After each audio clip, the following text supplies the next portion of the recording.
Assalamu alaikum saygılı dostlar. Efirde Katıq. Қатық шоусы бұл Қырым-татар шоу-бизнес хақында. Бұл ерде біздер чеші толып кечкен вақияларны ве умумен шоу-бизнес ве артистлерімізні музакере етеміз, қатықлаймыз, кемерде согеміз, кемерде мақтаймыз, шелер ола біле. Бүгін есе мен бір шейін айтмақ істередім ки, пек мерақлы олажақ.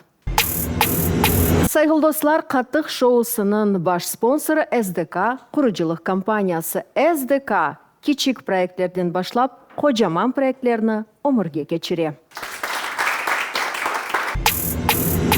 Niçin meraklı bugün olacak Süla? Çünkü biz bugün, gerçek aytsam, bizim show biznesimizin böyle gılıba değillerdi. Aynı böyle insanlarını, artistlerini davet ettik. Olar bir vaxtları birleşip, öyle bir proyektlerini omurga keçirdiler. Anda milyonlarla insanlar endi bakıp çıktılar. Kimler bu insanlar ve ondan evvel şunu da senin muzakere etmek istedim.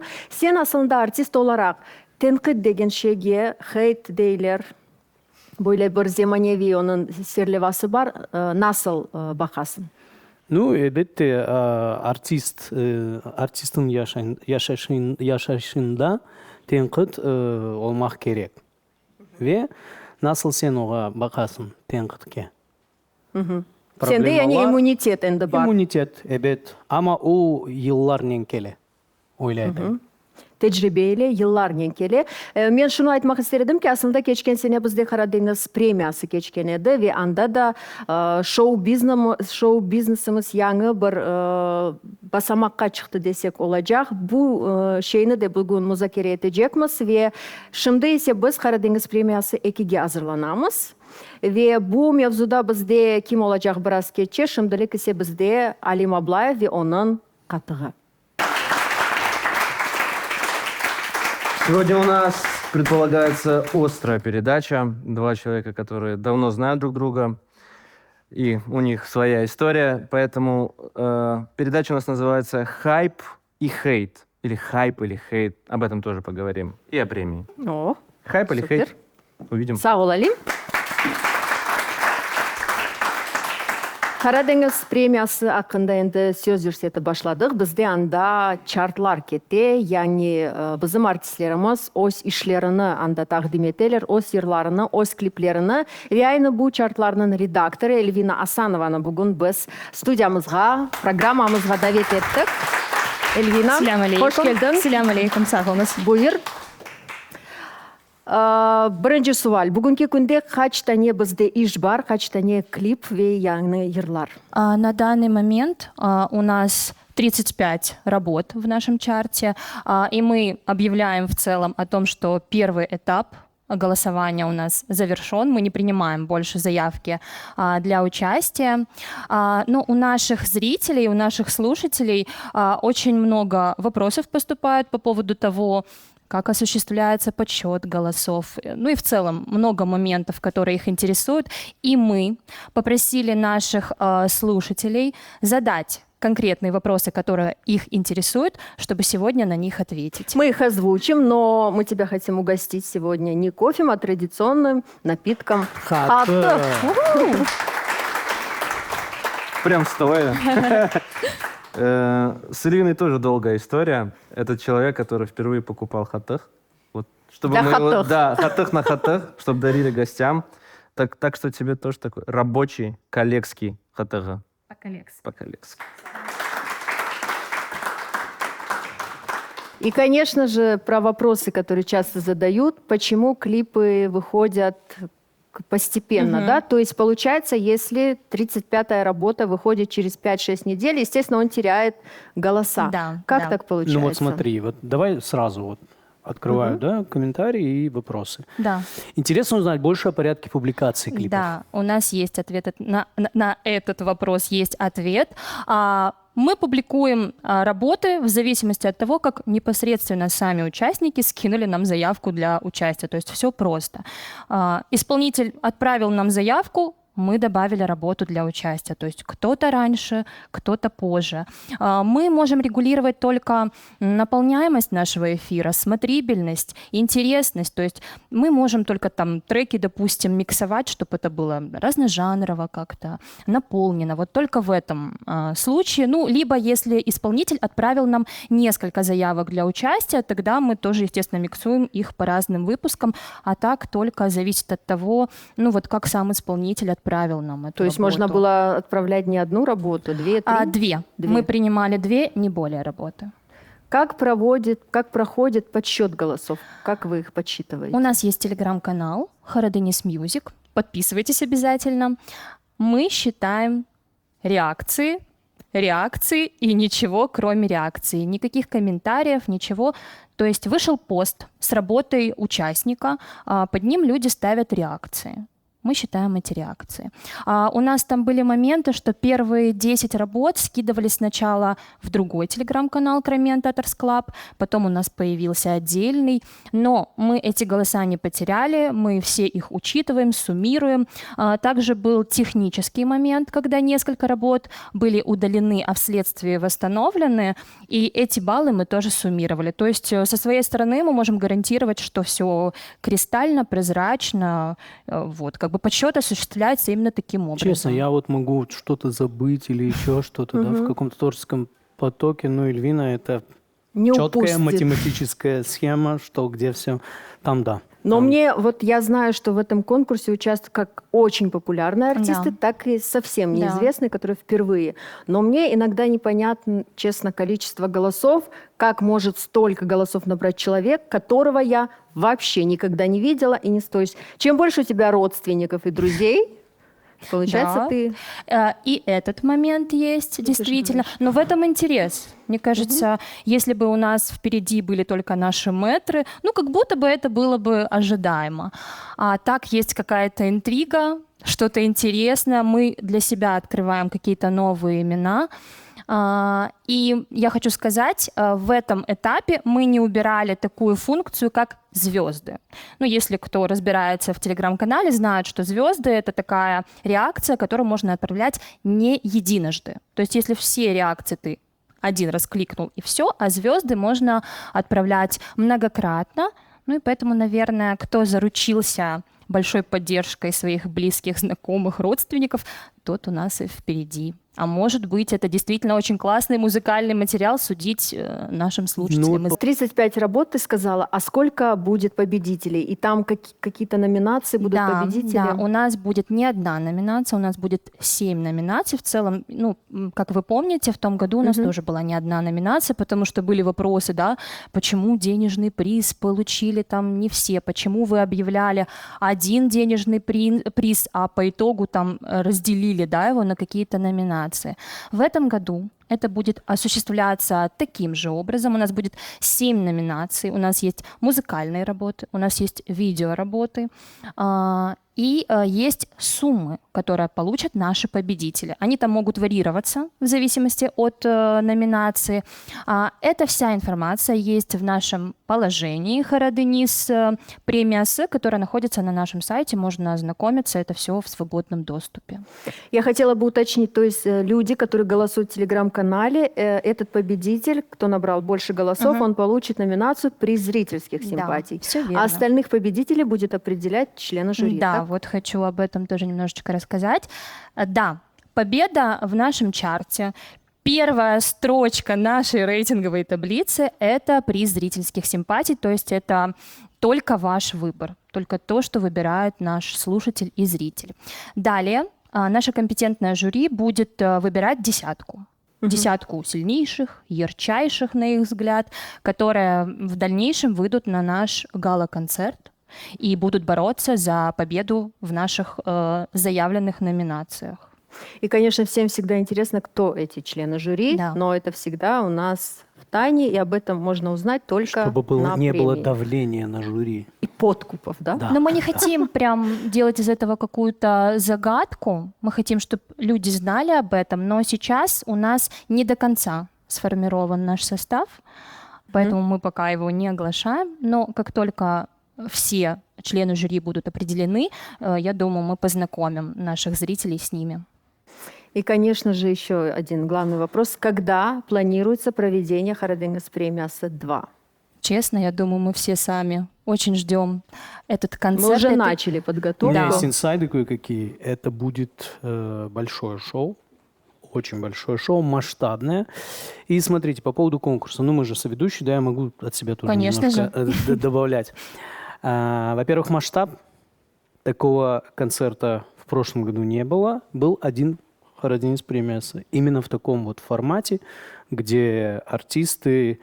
Ну и лично я не заметил, как прошло 5 часов. Думаю, и все конкурсанты. Вот такие мероприятия у нас вырабатывают в нас работоспособность вот эту. Честно, вот по себе скажу, я не ожидал, что такое количество номеров будет. Да. Но у нас все живо, у нас все работает, у нас все двигаются, и все пишут, все что-то Да. делают. И мы даже в последнее время уже как бы Отсекали подождите, немножечко. будем То есть третий еще нам сезон пишут, делать. а можно ли третью работу? Мы такие, Ух ты. ну, сори, нет. И в целом хочется сказать, что много классных работ, много новых имен, да, это же очень здорово. И поэтому мы прям довольны в этом году. В общем, кто не подписан на наш обратной телеграм-канал, стороной, тот да, много потерял. Конечно, Можно подписывайтесь, послушать. Харадингас Мьюзик, оставляйте реакции. Несмотря на то, что мы завершили уже прием заявок, у вас есть еще немного возможность проголосовать за своих любимых То есть дальше исполнителей. еще можно продолжать сейчас Немножечко еще голосовать. осталось это время, да. И сегодня я знаю, что среди наших гостей именно участники. Да, Вопросы. и есть даже тот, кто возглавляет наш чарт на данный момент, это вот Эльвира Ханум Ситнабиева, селям алейкум. Передаем вам привет. Эльвира Ханум я не слышала никогда, не видела никогда, но у Эльвиры Ханум 2 работы в чартах, и Эльвира Ханум лидирует. Занимает первые 2 строчки. Вот это да. Считаете это справедливым, что и каверы участвуют? Это вопрос номер 1. И второй вопрос. То есть, если у меня больше денег, я приз зрительских симпатий я получу. Но почему конкретно больше денег? Ну, вы же Да, говорите, звезды звездочки. это- Звездочки работают. Да, звездочки на данный момент это платная история. Мы смотрим, да, у кого насколько активная аудитория в целом. Но вы же не забывайте, что дальше нас ждет второй тур, где уже никакие звезды, Ну, вот с никакие этого места деньги и поподробнее. ничего не будет Вот с работать. этого места поподробнее. Но То я есть уже рассказала, да, что у нас будет жюри, которое будет определять из вот этих 35 работ десятку сильнейших, лучших. Это не те, кто на данный момент возглавляют эту таблицу, не те, кто находится в первой десятке, нет. Будут определенные критерии оценивания. А вот по поводу, справедливо ли брать каверы на такие конкурсы, как вы считаете? Вы как организаторы, как вы считаете? Но мы можем сказать, что в том году мы столкнулись с тем, что немного было ограничено. То есть клипы было немного затруднительно собирать, потому что вы, как артист, да и, в принципе, я думаю, все артисты знают, что это всегда финансово очень сложная история. Не, я о снять клип. другом. Ну, вот как организаторы, вот вы делаете Конечно, у нас в кавера. приоритете Да. были изначально авторские работы. Ну, что заморачиваться, я беру другую песню, аранжировую и не ломаю себе голову. Ну, я могу Потому что- сказать, что таких работ у нас действительно не очень много. Номинации. Тут как бы это не проблема организаторов, проблема исполнителей и, как бы это мягче сказать, их музыкальной гигиены, понимаете? Если ты считаешь, что эта песня должна прозвучать,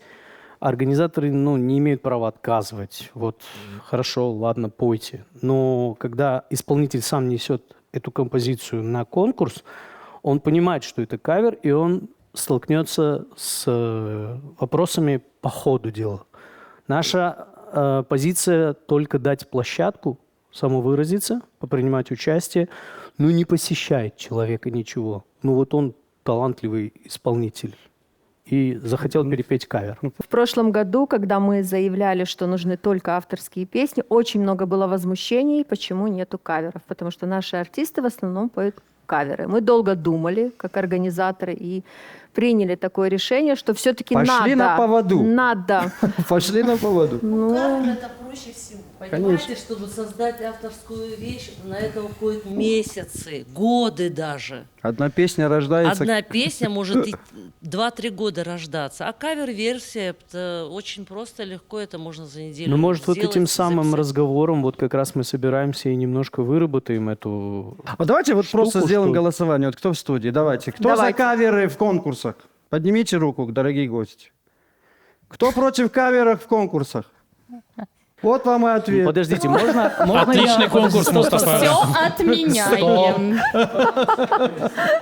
Хатых идет Арсен Бекиров, а не Мустафа Эмир. Я сформулирую вопрос так. Кто за самовыражение артиста в любом его проявлении? А это и есть кавер, пожалуйста. Почему? Зачем? Ну, я сейчас иду контекст конкурса, Арсен Бей. Я беру контекст конкурса. По мне не должно быть в конкурсах. Пусть он поет на мероприятиях, на концертах, Валла Виля, пусть что хочет делать. Но именно в контексте конкурса, где есть какой-то, да, творческий стимул у каждого артиста. Вот у меня, там, у Ролана, у Афизи и так далее, у всех ребят, которые стараются, выкладываются, и тут, извините за выражение, кто-то с кавером вышел и... Хорошо, красавчик. Мустафа, вопрос вот, вам в ответку. Вот вы вдвоем участвуете в конкурсе, и больше никого нет. Как дальше быть? Отменяется конкурс? Ну, нам конкурсы нужны. Нет, должна быть мотивация. Вы поймите правильно, мотивация должна быть. То есть вы должны мотивировать наш народ, чтобы они делали Прикол в том, что-то что я на новое. вашей стороне. Я честно. знаю, Арсенбей, я знаю. Просто, Силя, мы можем идти, мне немножко, кажется. немножко двинуть А вот этот микрофон. локомотив. Может быть, действительно, вот эти, как бы посолить вот этим кавером, чтобы сказать, ну, что ты за работу принес? Мы вообще-то с авторским. И уже на следующий раз человек подумает, придет с авторской песней. Я хочу сказать, что вот я тоже против каверов. Я согласна, если это конкурс, то все должны как бы поднатужиться, подумать и развивать свое мышление. Если нет авторской песни, я думаю, что можно взять народную песню, ее красиво аранжировать, придумать, как-то сделать, стилизовать ее, но не каверы. Для слушателю, конечно, все равно, я, наверное, думаю, авторская вещь это или кавер. Ему главное, как это на слух ложится, или какой смотрибельный клип. Я понимаю, что у многих есть перепевки, афизе, но считаю, что на конкурс нужно выставлять авторскую вещь. Я так считаю. Я, например, ну, это мое мнение. Еще раз повторюсь, годы уходят на создание авторской вещи. Это огромный труд и вложение. Тем более, можно тоже добавлю? Именно 70% на вашем шоу поднимали тему про каверы и отношение людей, артистов. Вы и так прекрасно знали, да, какое кавером. И народа в том числе. Поэтому здесь, наверное, мы к этому должны были идти и предложить вот такую версию, как говорит Мустафа Ага, ну и другие, то есть авторские песни. Может быть, в будущем. Я могу сказать, в целом, как редактор нашего музыкального чата, что у нас в целом очень мало Очень каверов мало. участвует. У нас Очень. в основном авторские работы. Два кавера, да? Два кавера. Ну, действительно, я как бы... реально два кавера? Нет, это здорово, что у нас сейчас вот спор, как говорится, в споре Ну да. рождается истина. Это классно, что есть разные мнения. Мы вообще ко всему прислушиваемся, и в целом мы здесь собрались, чтобы ответить на вопросы и послушать обратную связь. Вот. Но мы рады, что действительно у нас в основном авторские работы. Молодец. Это классно, Я это только здорово. за. Я только за. Ну и за финалем, наверное, концертом, да, что он состоится.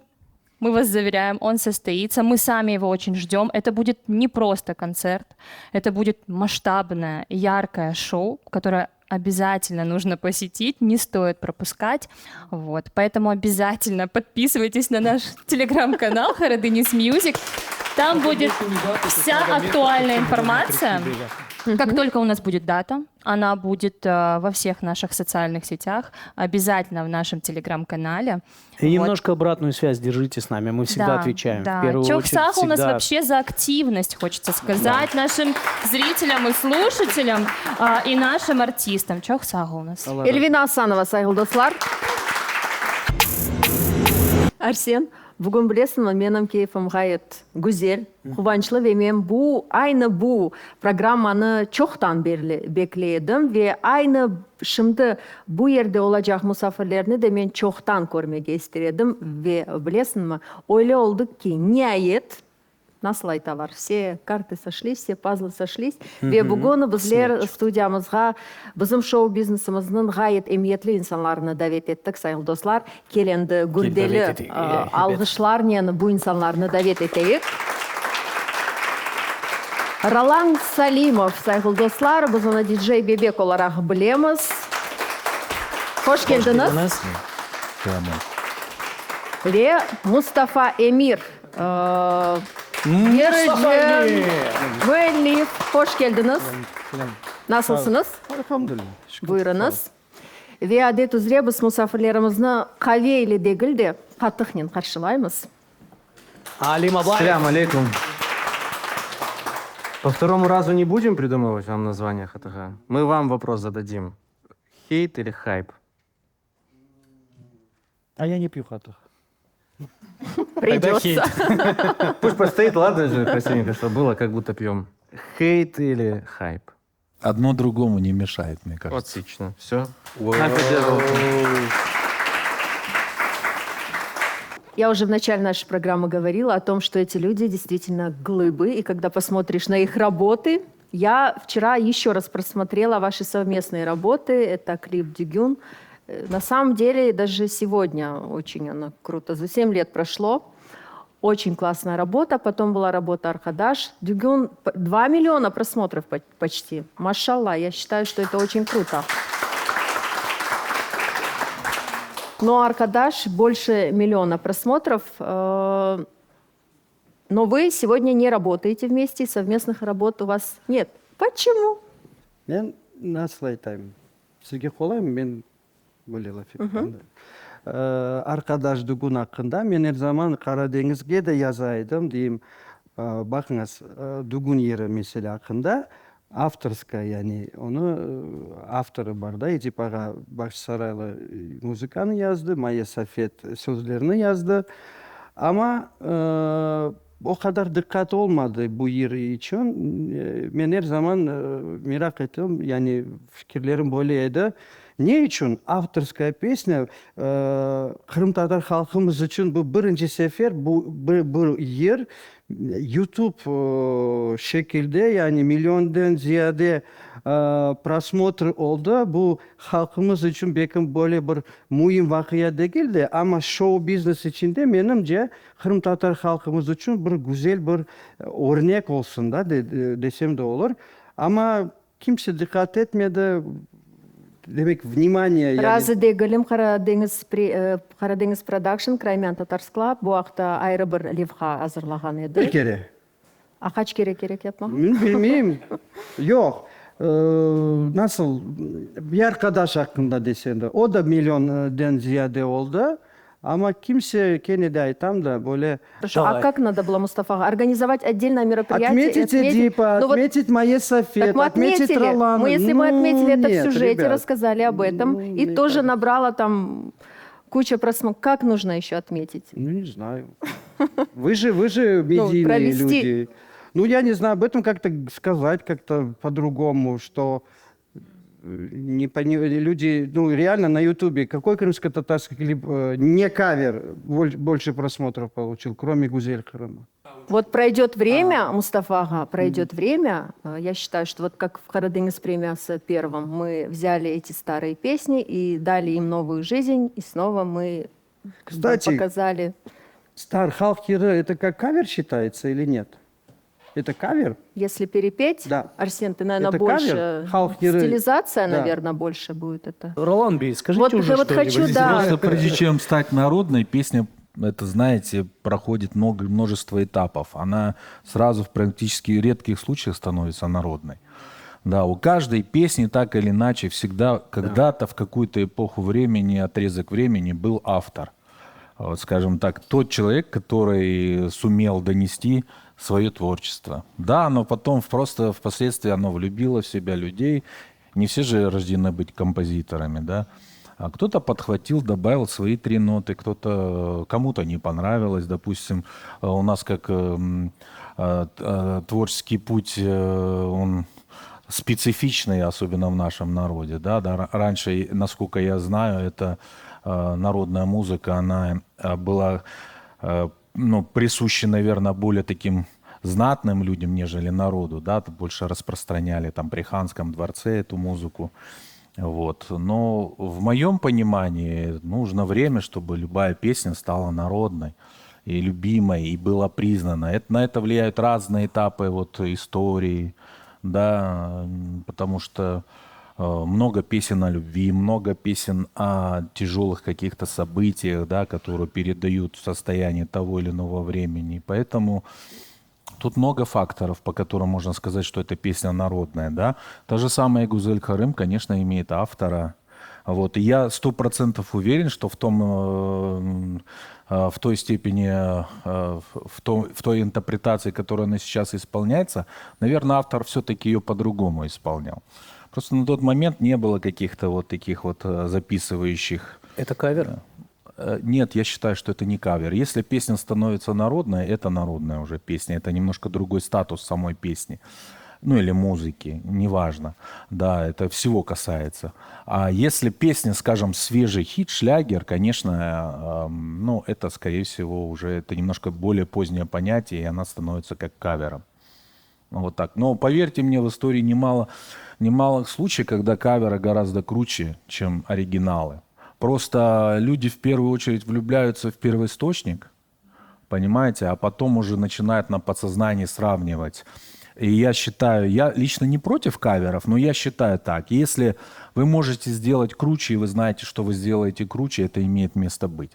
Если вы понимаете, что вы уступаете в том или ином, параметре, то лучше этим не заниматься и не выставлять это на конкурс. Но, допустим,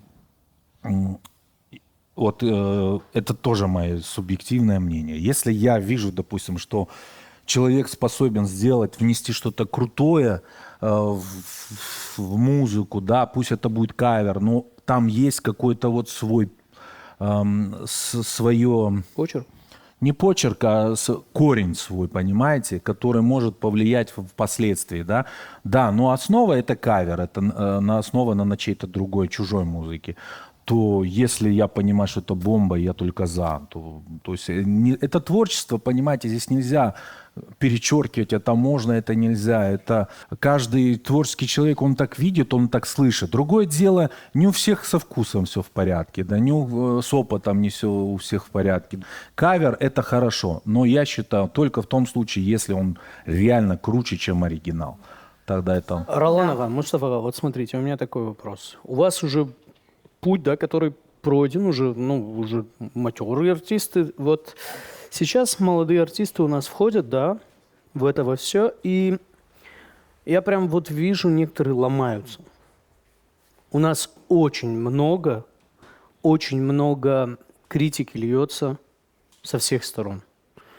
То есть может кто-то не знать песню артиста, но при этом обсудить все его составляющие. Нутро, там где-то слушать, где-то чего-то слышал. Вот эта цена этой славы. Как вы к этому относитесь, Роланова? Это вполне нормальное можно явление. Я уже ломался, обломался, выломался и вырос опять.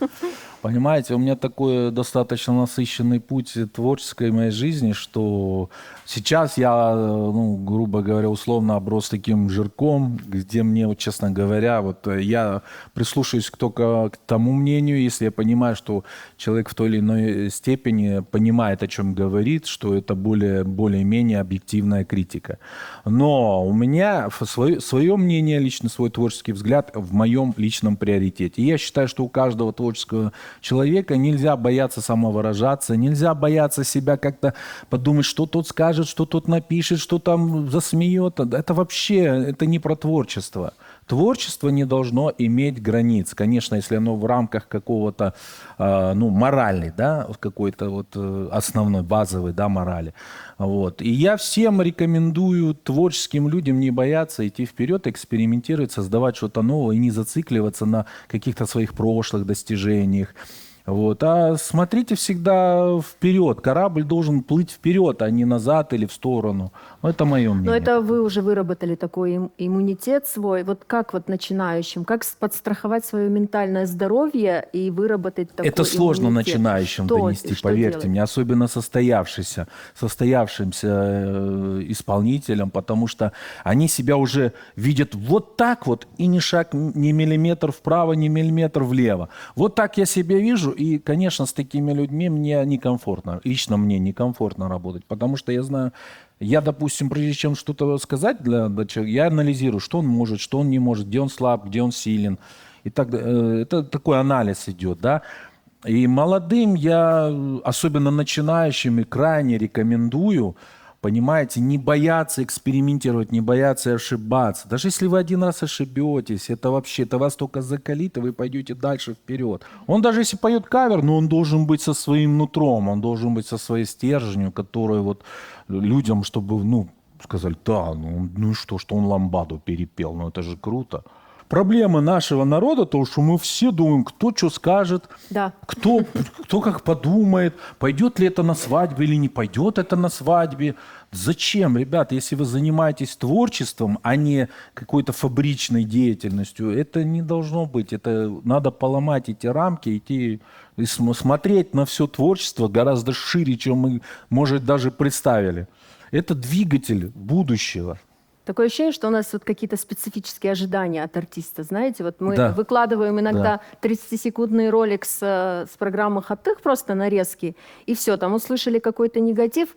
Один человек написал негативный комментарий, и у него там 300 лайков, Понеслась. наконец-то дорвались, да. И вот эта желчь полилась один за другим. То есть мы не обсуждаем талант артиста, мы обсуждаем его наряд, его губы, его там образ жизни – и все. Ну, Что это там хорошо, говорилось? вот, Мустафа, это хорошо или плохо? Не Вокруг знаю. артиста должен быть этот Каждый вот. с ума сходит, как хочет, но тоже вот взять, ты опять Дугун Аркадаш, про Дугун писали, там много всего неприятного. Я к чему рад, мына вақыт о қадар yıllar geçti, 5-7 senelik. А bu хейтерлер көрінмейді, білмеймін, кім айтты, кім yazdı, ama yerimiz yaşay, адамлар сымарлай, Аллаға шүкір. Ama o vaxtlar Мустафаға пек büyük хейт бар еді. Бар Я еді, знаю, бар еді. что наша известная певица Эльзара Баталова, наша Давайте я отдельно поэтесса, поаплодирую.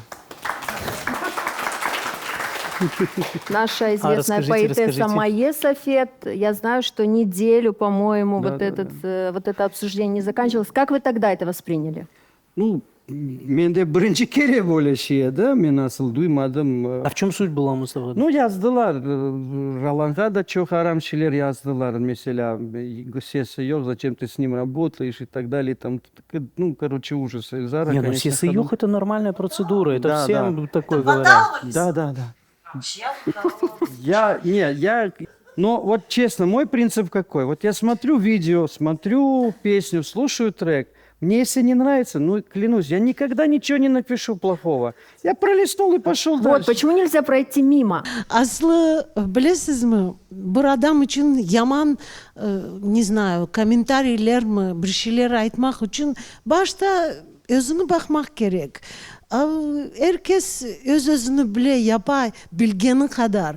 Onun için kol tutmak gerek ama yaman şeyler yazmak, не знаю. Yok, yazsın ama в личное сообщение. Ama Belki bu- ben de onu более айтmak isteyeyim. кормячек в личном сообщении. Более Это неинтересно. писать на публику это во все bize layık duguluyla şeyler. Bilmem ben öyle Когда düşünüyorum. конструктивная критика, Да. да, но когда ты Но уже когда оно не начинаешь... конструктивное, Ну, именно на личности, надо когда переходит, посмотреть это сначала на неприятно. себя, Да, самокритичный к себе быть, а потом критиковать кого-то другого. Но есть другой вопрос, когда пока обсуждается это все, даже в таком виде, клип-то набирает просмотры. То есть это тоже какой-то, наверное, пиар. Ну, Вот и такой. осадочек-то остался. Ну, Подождите, смотрите, крымские татары имеют право на черный Конечно. пиар. Они вообще имеют Это право был, на много. вот я тебе скажу вот со стороны, да, ваша первая работа вместе стреляет, она заходит, она заказывается, все. Вторая работа, вокруг нее вот такая шумиха идет. И уже хочется посмотреть. А это разве плохо? Ну, я же говорю, осадочек-то остался. Вот То есть этим вы до сих пор обижены на Эльзару Нет, Баталову? я не обижен. Не ради бога. Поймите правильно, что иногда вот эти хейтеры, они реально рубят крылья. Вот это мое. Бывает, что человек только начинает, да, там. Для меня это тоже был первый опыт. Я когда-то, и вот это вот, и думаю, а нафига я это делаю? Это реально так было. Сейчас уже как-то вообще не парюсь. А первый момент было. Я же говорю, вот Ролан говорил, вообще не обращай внимания. Иди вперед, и все. Ролан Ага, много хейта было после первой работы? После вообще вашей первой работы? Я же еще те времена помню. Нет, депортация, альбом, что Ты там имеешь в хейтить? виду, когда я еще был маленьким? Нет, дело в том, Как что... это может А вы качать? знаете, не знаю, так совпало, что как-то эти работы очень легко пошли в народ и воспринялись. Я даже, честно говоря, для себя не ожидал, потому что изначально я как бы не думал, что я в итоге стану там крымско-татарским таким именно исполнителем, чисто вот в этом направлении буду. Ну, критиковали вас? Меня? Да. Конечно, я не исключение. Тонны вообще. или килограммы? Ну, полтонны было, я Полтонны. думаю. Ну тогда да. это для вас болезненно было? Или Нет, тогда уже у вас понимаете, было... я изначально понимал, что есть объективная и субъективная критика, абсолютно. Я понимал, что я всем не способен угодить, и это так и не должно быть. Но я понимал, что есть люди, которые знают больше меня, у них вкус более утонченный, скажем, чем мой. И я понимал, что если что-то не говорят, я это воспринимаю как опыт. Значит, я должен в будущем это учесть и пойти дальше. А если я понимаю, что там меня просто покрывают для того, чтобы кому-то возвысить себя на моем фоне, показать свою авторитетность, понимаете, вот, что я вот, смотрите, я такой авторитетный, за моим плечом половина хорошей работы, но я вот свое мнение высказал. Я понимаю, что, это, знаете, это как умный человек это поймет, ему ничего не надо объяснять. И глупый человек, ему много не надо для восприятия, понимаете? Что бы ни говорили, я не считаю, что у меня все работы прям удачные, там, мега, супер, пупер. Нет. Есть работы, скажем так, не очень удачные, есть работы очень удачные, есть работы, где я не ожидал, что это удачно. Это нормально абсолютно, только время. Только слушатель понимает, что удачное с моей подачи, что неудачное. А я для себя понимаю, что ему больше нравится, что ему не нравится и так далее. И так вот. С помощью вашей площадки можно благодарности слова? Конечно, пользуясь случаем? да. Пользуясь случаем, передаем привет и благодарность за поддержку вот, в соцсетях. Это Абляс поддержал, Иса поддержал. Ахтем Булатов, Агашки, отдельный селям, отдельная благодарность. Он за меня там так тянул лямку. Одна женщина без ника, без ничего. Такие вещи писала, субханаллах. А Ахтем с ней прям до последнего воевал. В общем, вам огромная благодарность, что поддержали в соцсетях. Сау. Аллах разулся. Да, Я хочу Абляс. добавить, Ролан Ага, я ваш фанат с детства, еще со школы, когда вот этом белой шубе выступали. Тогда было хейта меньше. Тогда и соцсетей Нет, тогда был Соцсетей не хейт, было. на Ну, самом был деле, хейт, но не такой. То есть но, мы- понимаете, я же немножко как бы... Ну, когда я жил в деревне, я не мог хейтить. Я сидел и смотрел «Ща-ля-ле» там или передачи вот эти. Сейчас это более доступно. И что касаемо есть работы удачные и неудачные, да, опять же, для кого удачные? У нас порой музыканты, певцы, певицы, они думают, а что скажут вот те музыканты или вот этот певец, или они думают за это, многие из них. Но за народ не думают, а народу многое не надо. Вот ваш трек «Камыш Кора» по сей день, Мустафа Ага вот по свадьбам скажет, заказываемый трек, пускай он некачественно сильно звучит, правильно? То есть там Мамут где-то Султан, можно подправить Мидан, высокие, всё же высокое низкие, заказано. но это трек, который зашел народу, и он по сей день, сколько лет уже этому треку? Лет 20, Хайтарме? наверное. 20 лет. Лет 15. Хотя Он сразу он не залетел. Вообще, да, не Вот. залетал. А Он по пару сей лет день вообще не у было. людей есть Бахчисарайская хайтарма, есть Камыш Кора, к примеру. То есть вот для народа зашел этот трек. Хотя, может быть, кто-то из известных исполнителей, кто может, да, говорить о музыке, правильно написано, какие там ноты взяты, как что звучало, они могут сказать то, что не совсем удачные. Я вам скажу, кроме меня, никто не может мне сказать, какие ноты правильно там взяты. Это или тоже нет, есть. потому что автор. Понимаете, когда автору говоришь, слушай, у тебя там до диез не тот. Ну, это, понимаете, это тоже так очень субъективно, понимаете, вот Музыка — это не какие-то правила, да любое творчество, это не Любое правило, творчество, это согласен. именно вот полет фантазии. Вот захотел я вот здесь взять, вот так вот сделать, захотел я там китайскую пентатонику вставить, ну и вставь. Если это круто, почему нет? Все зависит от случая, когда ты можешь свое мастерство, свой взгляд раскрыть, подать и сказать людям, вот слушайте вот это. И все. А когда они еще подхватывают и им нравится, то это full контакт называется, когда ты понимаешь, что твоя задея, своя задумка сработала. Вы за свадьбами не скучаете? Ну вот я уже в этой сфере 15 лет. Мы долгое время с вами очень тесно сотрудничали, учитывая, что был такой пик. Он и сейчас есть, вы известная личность, да, но вот на свадьбах прям вы часто выступали. На сегодняшний день я крайне редко вас вижу. У нас заказчики обычно договариваются и заказывают в больших случаях артистов, и на сегодняшний день вас нет. Дело в том, что я сейчас немножко в другую сферу ушел, потому что свадьбы, гастроли, это все очень много времени, очень много сил забирает, вот реально. И я понимаю, что я застрял вот в этом, понимаете, свадьба, это тоже, ну, меня лично это сильно разряжало. Понимаете, я много сильно туда сил тратил. Я сначала думал, что я справлюсь с этим, буду ездить со Старого Крыма в Евпаторию, с Евпатории в Керчь и так далее. Но, понимаете, всему свое время, наверное. Сейчас я больше сделал уклон на студийную работу. Ну вот вашей энергетики, вашей подачи, даже в нашей свадебной индустрии, не хватает сейчас. То есть есть новые артисты, но такой подачи, как было у вас, и даже при моем начале, Эльнара Кучук, которая тоже не выступает, это было что-то особенное. Сегодня можно молодежи поучиться. Пусть рождаются молодые, пусть появляются новые. Я всегда поэтому даже у многих ведущих спрашивают, появился кто-то новый, зажигательный, интересный, который бы, как скажем так, давал людям то, что нужно. Вот поколение меняется, должны новые имена рождаться, новые исполнители, новые группы, новые идеи. Ну, не может... Большая опасность завести нас куда-то в другую сторону. Нет, я сейчас как бы немножко другой. Я занимаюсь студийной работой, я стараюсь направлять исполнителей. Вот сейчас вот мы работаем с Заремой Халитовой, очень плодотворно. Очень активно. Да. Колонус. У нас есть вопрос. Алейкум, меня зовут Ислам. Алейкум салям. Ралага, к вам вопрос. Вот сейчас же за хейт речь идет. Вы говорите, что не надо никого слушать. Но у меня один такой вопрос, была такая ситуация, что вы хейтили молодых артистов.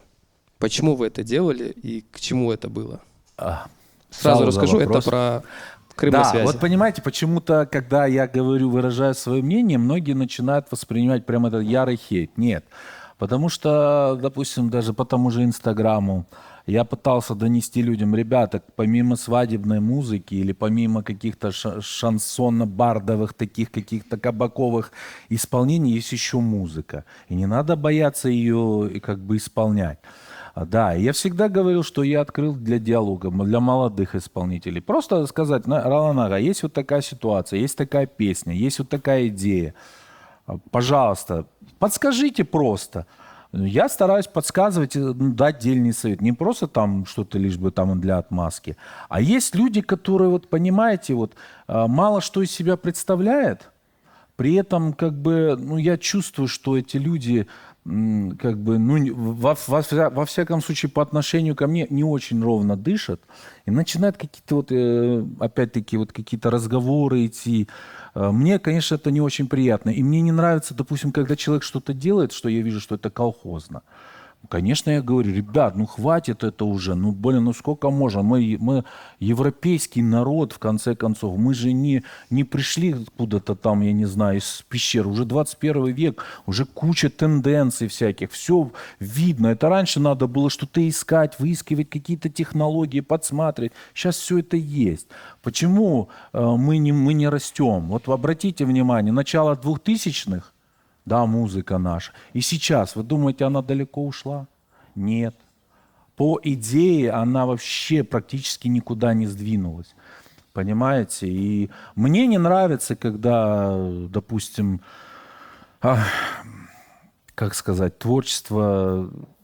Я вижу, что у многих это тупик просто. Вот лишь бы сделать песню, А вот что в ней нового? Ничего нового. Как артиста это не помогает ему развиваться. И А всё. что не так, Ролан? Давайте вот поэтапно обсудим. Что не так? Вот Безымянной приходят- фамилии У можно многих, Да, у можно многих- без у имен. многих артистов, Музыка не понятное дело, не хватает опыта. Это нормально, особенно когда человек начинает, он не знает, за что хвататься, кому обратиться, к аранжировщику или к продюсеру, к кому в текст написать, как это исполнить. Там много разных таких составляющих, понимаете? И, конечно, в таких моментах очень важно этого артиста просто направить. Я не навязываю, чтобы с ним работать, там, абсолютно нет. Но, понимаете, все-таки, мне кажется, если ты понимаешь, что человек сделал для тебя авторитет, тот человек, который сделал немало нормальных, признанных работ, и к нему обратиться, спросить, это не зазорно, я считаю. Это, наоборот, только даст тебе быстрее стимул вырасти. Вы понимаете? То есть это не унижение никакое, это абсолютно нормальный процесс. Потому что в мое время мне не у кого было лично спросить. Я знаю, что это такое. Понимаете? Знаю, когда там мне говорят, ой, да ты такой, что ты хренью сделал. Я нормально относился. И молодым, которые что-то делают, я понимаю, что профессионализма, опыта не хватает. И меня это бесит. Я понимаю, что у человека может больше, понимаете? Человек может больше, но он Извините, не можно? отыгрывает это. Да. Смотрите, вы говорите, что, получается, вы их не хейтили, вы просто свое мнение выразили. Да, вот, скорее всего, так и было. Я не понимаю, по какому вы случаю говорите. По Крым на связи. Конкретно. Я люблю... Про Крым на связи я говорю. Про этот трек. Вот с этого начинаете, ребята. Да, просто вы сами говорите... Нет, это не хейт. Это не хейт. Нет, тогда я сейчас не продолжу. Да. Я же подготовился. Давайте. Окей. Мало того, что вы высказались нелестно, они вам, для них, как для молодежи, это было прям очень обидно, болезненно. Я прям знаю, потому что я общаюсь с ребятами, для них это очень болезненно было. От такого мэтра услышать, что ваш трек там колхоз, не помню точно, что вы сказали, но был негатив. Они вам ответили. С их стороны было неправильно, конечно, это делать, но вы полезли дальше. Вы начали хвастаться своими прослушиваниями, что у вас там 200 миллионов, 100 миллионов. Не Зачем? 200 миллионов. Нет, у вас там, я смотрел на Apple Music, у вас там есть 200 миллионов просмотров, прослушиваний. Да, и тут исходит вопрос, зачем вы вступили в эту полемику, так как вы старше, вы могли как-то все-таки более гуманно подойти, мудро, и объяснить ребятам, что вот вы тут не правы, если что, я уже проходил это, я это знаю, я могу вам помочь, а вы просто их захейтили. И получилось так, что ребята, они тоже могли перестать заниматься музыкой. Просто могли бросить, и все. Скажите, что вы думаете по этому мнению? Я понимаю, в каком ракурсе такой вопрос вы мне задаете. Как вас зовут? Ислам. Ислам Беев. Я понимаю, в каком ракурсе. Понимаете, если я сейчас скажу одну свою версию, вы, возможно, ее поймете с другой стороны. Первое, конкретно теперь по вопросу. Что меня зацепило, то, что я немножко, может быть, чересчур патриот в музыкальном плане. И я не понимаю, как можно мешать, допустим, русские народные какие-то ходы с крымско-татарскими элементами, при этом подавать себя как... я не понимаю вот это вот. Я не видел никогда, чтобы человек в кокошнике под хайтарму танцевал. Почему так говорю? Потому что у нас растет поколение, ребята молодые, у них молодой слушатель. Завтра они вырастут, они не поймут, это татарская народная песня или это русская народная песня. Понимаете, такие тонкие вещи нельзя смешивать, особенно в условиях нашего сегодняшнего музыкального состояния. Многие слушали, вот мне лично говорили, допустим, тоже люди, которые, не мои коллеги, говорили, вот мы трек классный, он мне самому тоже зашел, там была какая-то, когда я вот эту часть услышал и видел, когда крымские татары пляшут под поле-полешко, это немножко, понимаете, наши старики такого себе не позволяли. Просто Спустя годы привезти свою культуру с Узбекистана, где же гораздо жестче условия были, они не мешали вот это. У нас и так очень много музыки сейчас намешанной и перемешанной. Мы уже не можем отличить, где балканские корни, где азербайджанские, где татарские, где армянские, где турецкие корни. Мы уже так все вот это вот все вмешали. Давайте еще вот туда балалайку сверху приложим и будем Балалайка — танцевать. тюркское слово. Если я могу быть крымским татарем, я могу петь на русском языке. Да, но я стилизуюсь, у меня понятный формат. Я вот стилизую себя как там модный шоумен, работающий на московский шоу-бизнес. Это другое. Но когда здесь мы вот это все путаем, мешаем, ну вы ставите в этот момент не танцующих крымских татар, а людей в лаптях, там, я не знаю, там. Я понимаю этот момент. Ну, мы же говорили про черный пиар. Тоже вариант, это тоже почему сыграло на руку этому треку. Можно я добавлю? Я поддерживаю Ролана. Почему? Потому что эти треки выходят на всеобщее, можно даже сказать, на всемирное обозрение и прослушивание, понимаете? Мы воспитываем молодежь. Понятно, что оно сделано классно, оно хорошо сделано, я не спорю. Пусть оно будет хорошо, но не отходите. Не мешайте, не делайте винегрет. Эльзара? Да, у меня несколько мыслей по этому поводу. Мы просто до этого говорили, что мы не ограничиваем наших артистов в творчестве, что творчество — это что-то такое инертное, необъятное, да, и мы не можем человека ограничить. То есть там он хочет сюда податься, да. Насчет ребят, я могу сказать, что да, это творчество, и они, возможно, его так видят. И в какой-то степени, наверное, я не соглашусь, что 25-летние ребята так или иначе продвигают крымско-татарскую культуру, они не взяли на себя ответственность воспитывать народ и молодежь. Воспитание — это дело каждого родителя. Каждого дома родителя. И пацаны, как по мне, ребята классные, да, сделали хороший трек, то есть который бомбанул, который, новым словом, да, выражаясь, и людям он понравился. Вот Это здесь хочу не сработало. согласиться. Можно? Можно? Секундочку, да? Артист, выходящий на сцену, он уже не может снимать с себя никакой ответственности. Он Но вышел он не на воспитывает сцену. народ. Он не воспитывает, но он уже воспитывает. В какой степени?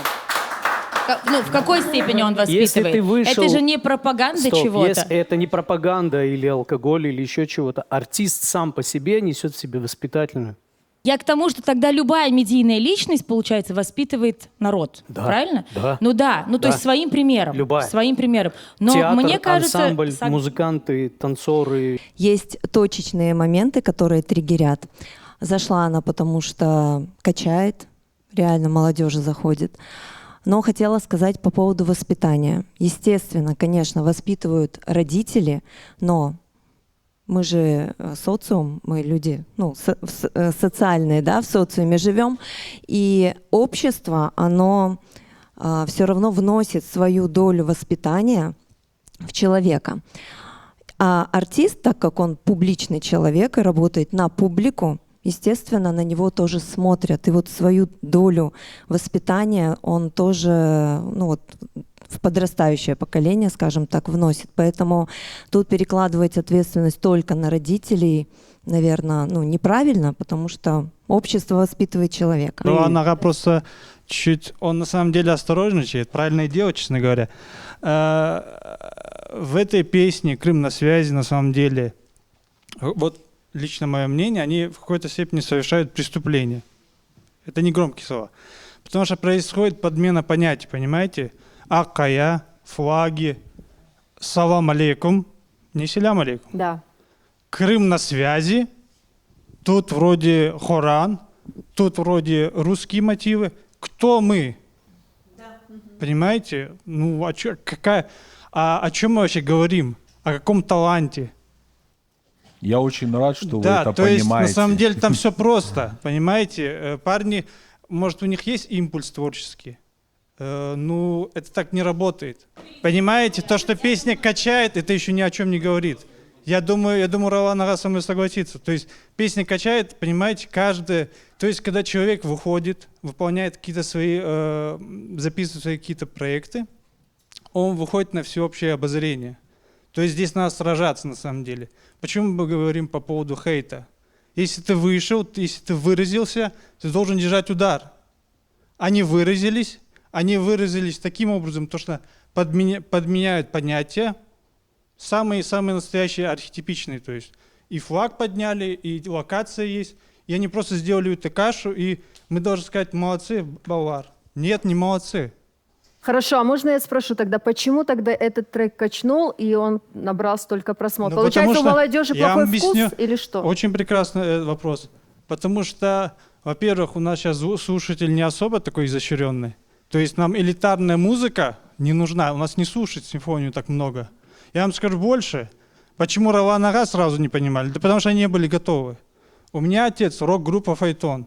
Вы что, кто-то думаете, рок-группу «Фаэтон» слушал прям в больших количествах? Нет, потому что для обычного вот такого человека, слушателя, Крым на связь, смотрите как, зашло, качает, и никакой ответственности нет. Смотрите, парни же молодцы, бит написали, понимаете? Занимаясь концертами, у нас за последний календарный год чуть больше, в районе 8 концертов. И мы видим аудиторию, которая приходит на такие общественные мероприятия. Это по всем уголкам Крыма мы постарались их провести. Мы общаемся с людьми, мы видим их реакцию. И очень круто, когда у нас есть 1 000 001 критик, как нам всем кажется, но на самом деле это условные 30 человек, живущие в одном вакууме. Круто, что мы можем говорить. Наш народ не готов к чему-то высокому, наш народ не готов об этом, а у нас есть кто-то, кто что-то делает тогда. Ребята сделали, они сделали по-своему, они так увидели. Это нельзя называть преступлением. Вы можете говорить свое мнение, но не нужно этим мнением принуждать других в таком же ужасном, грязном ключе как-то отзываться. Давайте мы своим мнением будем делиться, будем обсуждать его, будем дискутировать, будем искать, к чему прийти. Они для того столько прошли, чтобы так просто, для того, чтобы кому-то быть популярным, это же музыка рассчитана для молодежи. Те, кто постарше, они меня прекрасно понимают. Вот. А молодежь, которая это воспринимает, она его воспринимает, она не задумывается так глубоко и не осмысливает это. Они просто, качает, вот Зурна играет, Крым на связь. Да? Вообще, это, понимаете, нельзя, есть грань, которую нельзя переступать.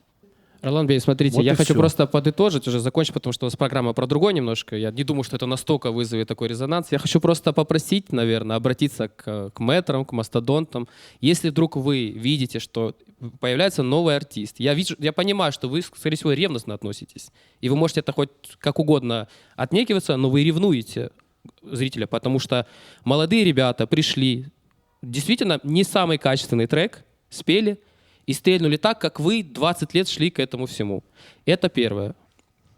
Ну, сейчас медийность, Ислам. Сейчас не было Инстаграма. Альбом «Депортация». Мы в Москве жили и слушали альбом «Депортация» диджея Бибека. Не было тогда Инстаграма. Это другое. Я говорю про другое сейчас. Что, да, ребята, артисты относятся ревностно к этому. Но у меня просто просьба.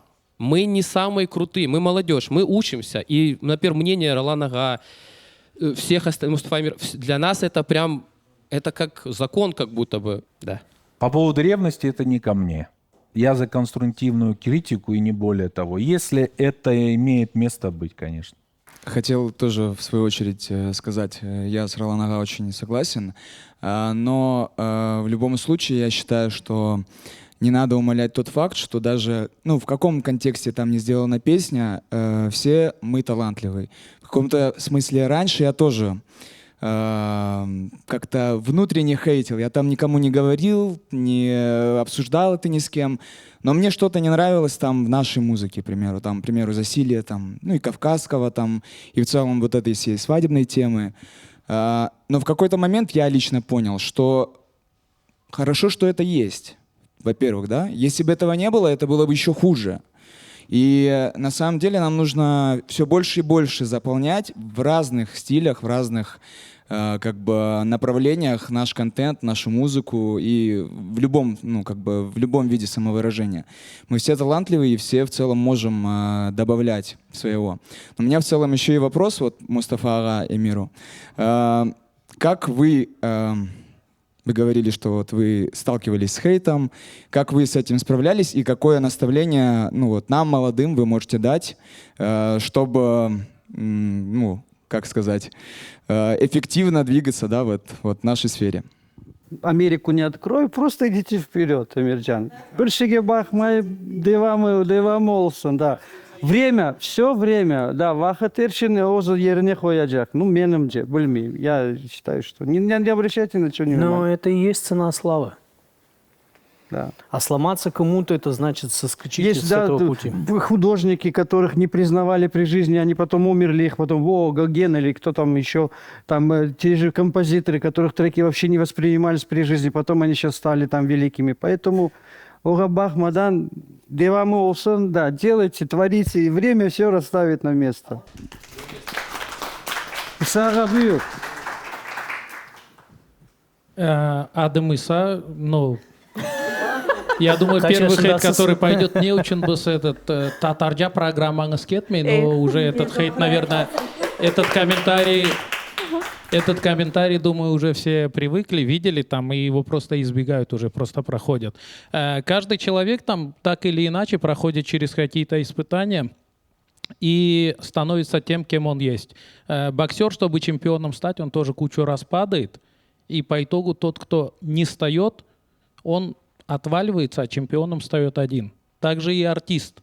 Если ребята переживут этот хейт с Металса, может быть, когда-то дойдут до уровня Ролан Ага или Мустафа Ага, которые будут здесь сидеть. Я, к примеру, с хейтом вообще не знаком. Поэтому... Ну, подождите. Ну, наверное, со стороны Ролана Ага это была критика, не хейт. Да, хейт это но я чуть ничего другое. не говорю. Я вот... Чтоб ребята там не Все восприняли, что это был аргументировано. хейт. Просто вопрос вот к нашим маэстро. Минак сидел блесню. Ладно. Шутки шутками. Вы за творчество или за заработок? Мустафа Ага сначала ответит. За заработок в творчестве или За творческий заработок? За творческий заработок. Нет, должен сказать, сам все мои работы, которые вот ты с Роланом сделал и отдельно сделал, я с этого особо, не то, что не особо, я с этого не зарабатывал. Нет, в целом, вы за творчество Я или больше за заработок? Я больше, наверное, за творчество. За творчество. Ролан Ага? Понимаете, я выбрал творческую профессию, соответственно, я за творчество. Если бы я хотел бы за заработок, я был бы коммерсантом или юристом, или еще в какой-то степени, Да, понимаете? я тогда хочу просто подытожить. Вот кто воспринял критику от Ролана Ага как-то очень резко, в дальнейшем могут понимать, что человек готов в любой момент, раз он за творчество, он сейчас сказал, может получить от вас сообщение: Ролан Ага, мы сделали вещь, можете послушать. И услышите от него аргументированную критику до того момента, как вы эту вещь выпустили.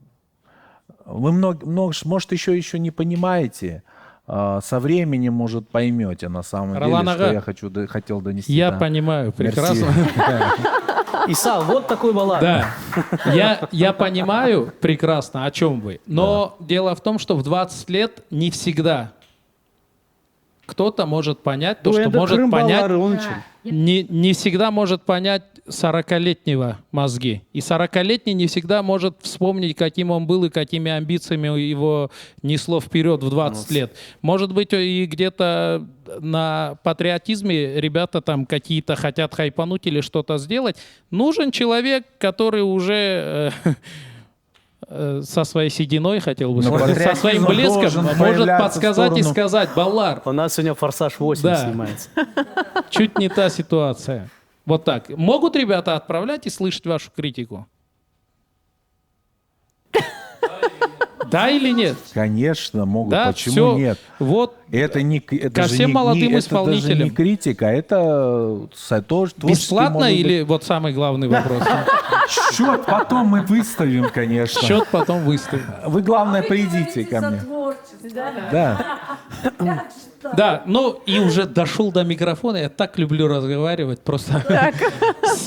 Вот Мустафа Ага и вы несколько таких шедевров сотворили. Можем ли мы в дальнейшем ожидать от вас какой-то еще коллаборации? Есть в планах что-то?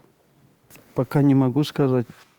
А кто у вас решает в дуэте Да, за это? кто к кому обращается? Так. Нет, я обращался изначально насчет Дугуна, насчет Аркадаша обращался я. А потом как бы все вот ушло на нет. Ну, пока так. Ну, давайте у В зале гостей кто-то наших хочет? хотели бы дуэт еще раз? Новый. Все зависит от свадебного сезона. Опять свадьбу возвращать. Прежде чем к чему-то приступать, должна быть идея.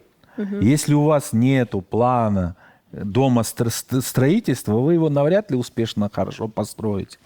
Вот, допустим, наша коллаборация, ну, скажем так, 2 трека — это немало на самом деле. Это 2 трека, за которые надо было бороться.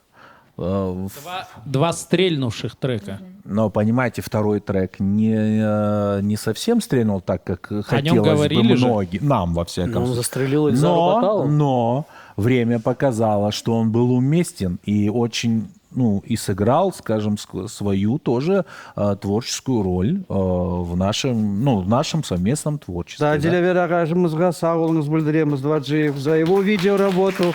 Он передал картинку. Потому что, честно сказать, многие же ожидали «Тинкал-тинкал-тинкал-тал» продолжение. А это тоже стратегия, вы А понимаете? как вы думаете, в чем успех песни «Дигун»?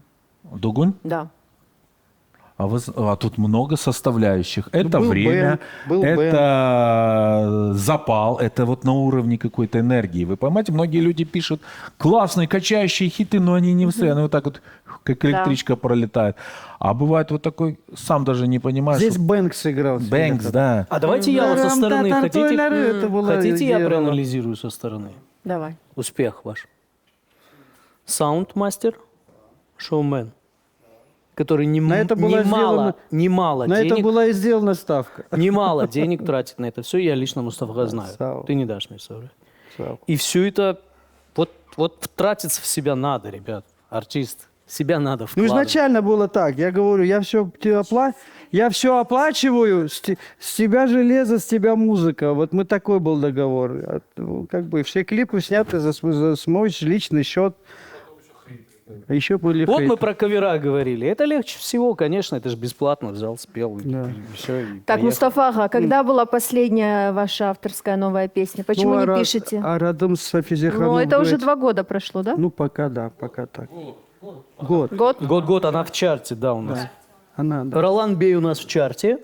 Я? Нет? Разве? Я спрашивал. Да, Я спрашивал. наверное. А, это вопрос. Одной ногой, да.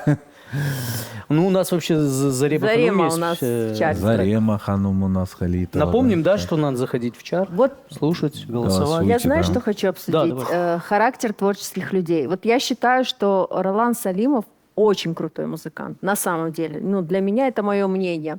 Но существует еще такое мнение, что у Ролана Салимова очень тяжелый характер. С ним тяжело работать, но он делает очень классно, очень круто. Вас боятся, Да. Бей, к вам обращаться. Да, и вот я хочу у Заремы спросить.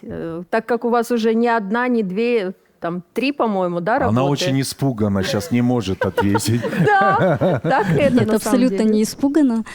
Я хочу сказать, здесь просто все сошлось, наши музыкальные вкусы, и то, что я хочу делать, он это одобряет, ему нравится. И в то же время я очень прислушиваюсь к его мнению. Ну, просто все сошлось. А там по-другому не работает, Зарема. Да, вот. То есть... Да, я пробовала работать с многими музыкантами и столкнулась с тем, что некоторые меня не слышат. Ну, вот я что-то говорю, а они настаивают на своем. А у Ролана есть такое качество, он меня слышит и понимает, чего я хочу. Ну, в этом плане очень комфортно работать с ним. А про трудности, про те же тяжелые моменты? Характер. Ну, у всех свой характер, у всех свои особенности. Ну, я такой человек, что я просто принимаю и понимаю качество человека и Да, могу надо с этим, четко разделять могу с этим талант смириться, и да. личность. Вот для Да. меня Бибек как Но личность. нет никаких сомнений, Да, что это он- профессионал своего дела. Да, он глыба. Что здесь большой опыт. Мерси. Но работать с ним, я ему в глаза говорил. Я говорю, с тобой классно, говорю, дружить, но с тобой работать очень тяжело. Я ему так всегда. А вы хотите и популярность получить, и при этом хотите что? Да.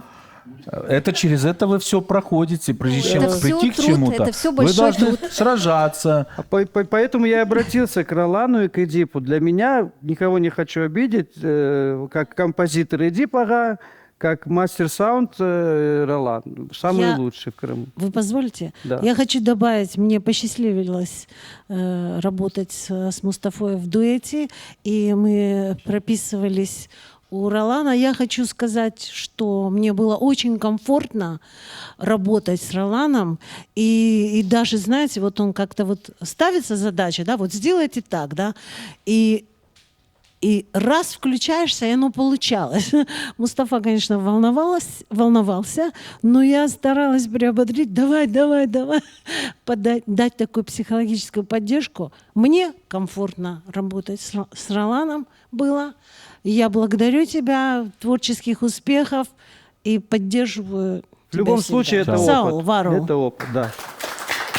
Ну, Я чувствуется, хочу что мы еще подошли, спросить, да, вот к каким-то- Ролан Ага вначале говорил о том, что там прислушиваться. Мне очень интересно. На самом деле у вас очень классный музыкальный вкус к вам. Да, действительно, надо прислушиваться. А есть люди для вас авторитеты в нашем, так скажем, шоу-бизнесе? Может, люди постарше? Авторитеты в Да. плане Кому творчества? бы вы прислушались? Ну, мог бы обсудить с кем-то вот. Ну, понимаете, чтобы с кем-то обсуждать, нужно иметь хотя бы в чем-то общий взгляд на музыку. Тогда мы друг друга поймем и можем дать конструктивный друг другу совет. А так как я немножко в таком жанре достаточно, можно сказать, специфичном и разнообразном работаю, мне сложно вам сейчас ответить на этот вопрос.